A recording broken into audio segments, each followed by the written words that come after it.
Dreams. One of the most extraordinary events a human being can experience. Dreams can alter the way someone thinks, or make their worst fears realized. But how do dreams work? What happens to our brain and bodies while we sleep?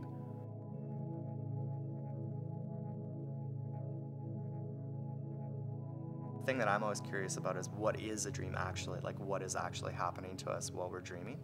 And I kind of believe that because so much of the human experience is so much about sensory input, that when you're sort of denied that input, so when we're sleeping, lying in a dark room and it's quiet and all those things, our brain just kind of freaks out and it doesn't have any inputs, so it starts firing off these things.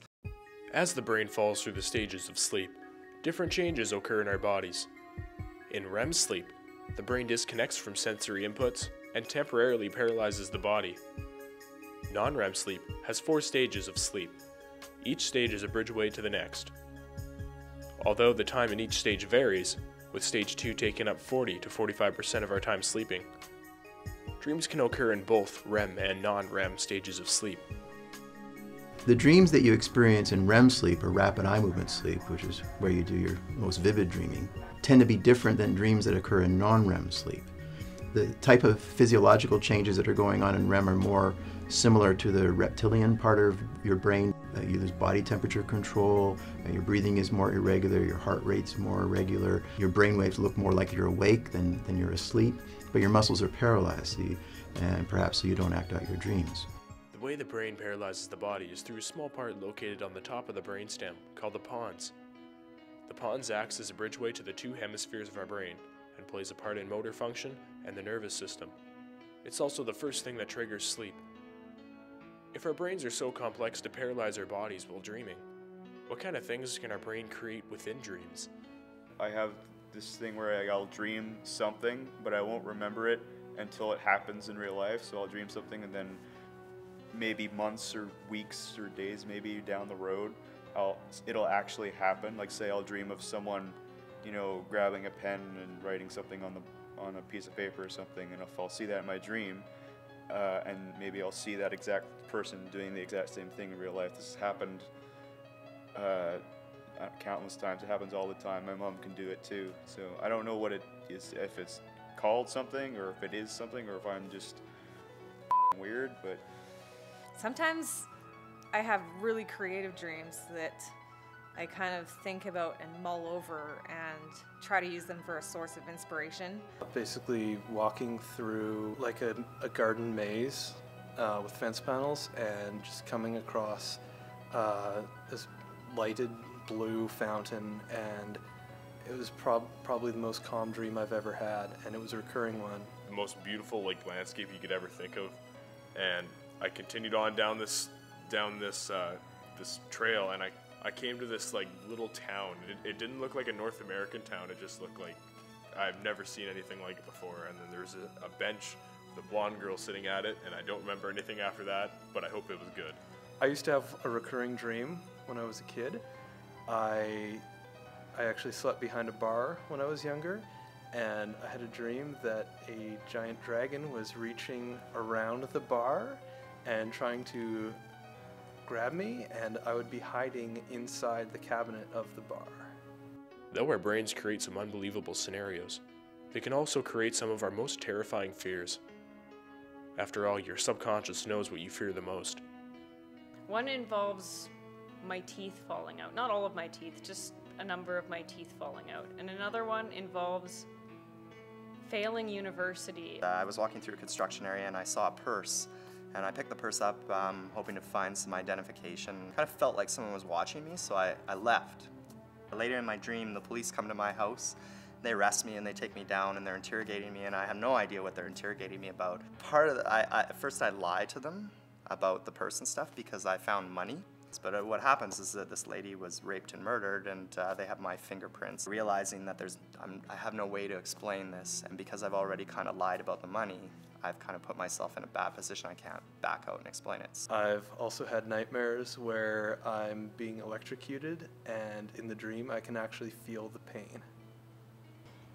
I woke up and just felt very unnerved, and even while I was like dreaming them, I can remember sort of just feeling like there was nothing worse that could possibly happen to me than what was going on right then in that dream.